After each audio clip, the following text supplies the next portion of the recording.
Medical Center has expanded with a new patient bed tower and hospital services. Let's take a look at this beautiful new facility.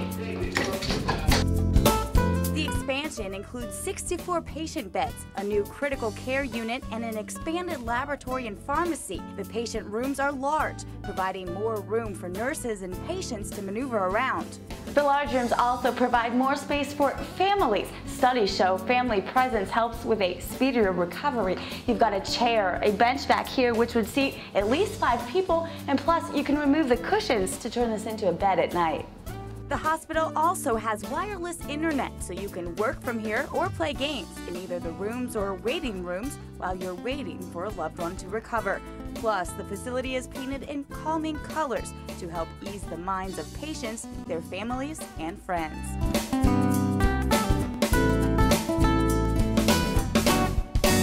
Joining me now is Angela Wilford, the Chief Risk Officer here at Conway Medical Center. And it's my understanding that patients, you give them a survey, a satisfaction survey? We do. Not every patient gets a survey, but we use an outside company to do our surveys for us.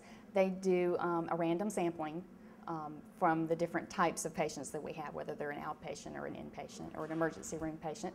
And they actually do our surveys by phone call as opposed to a written survey. And we find that we get a better response rate that way. And one of the things that we've done over the last 2 years is we used to sort of look at just the mean score, which basically compares you to average hospitals.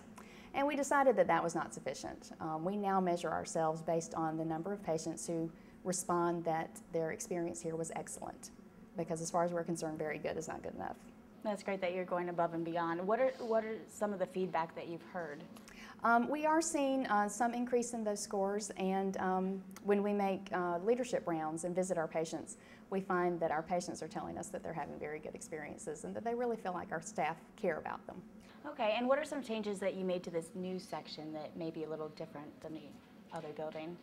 One of the things that I think is going to be most satisfying for our patients as well as their families is the size of the room and the fact that there's actually family space in that room. There's a day bed under the window, there's a desk where if they need to come in and bring a laptop with them and take care of business while they're staying with a family member who's in the hospital, they have the ability to do that. And then we have these wonderful solariums at the end of each of our hallways that just give the family a little place to escape if they need to, or if there needs to be care provided in the room and some privacy for the patient. Sure, and I know that can be so comforting to patients, you know, to have the family members there. If not in the room, then at those beautiful waiting rooms at the center of the pods. Absolutely. Well, thank you very much, Angela Wilford. Now let's take a look at what else Conway Medical Center has to offer.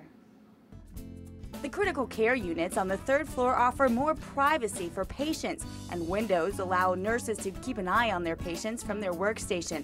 On the 2nd floor, as patients recover from surgery, nurses can keep track of all the patient's vitals and information on monitors that hang at each hallway.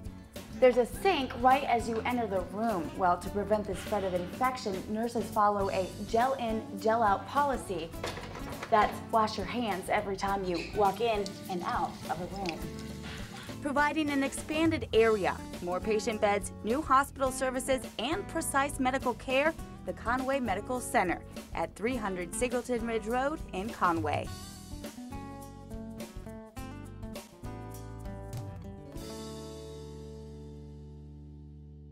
Next Monday, we sit down with Dwight Gentry, the Vice President of Ancillary Services at the Conway Medical Center.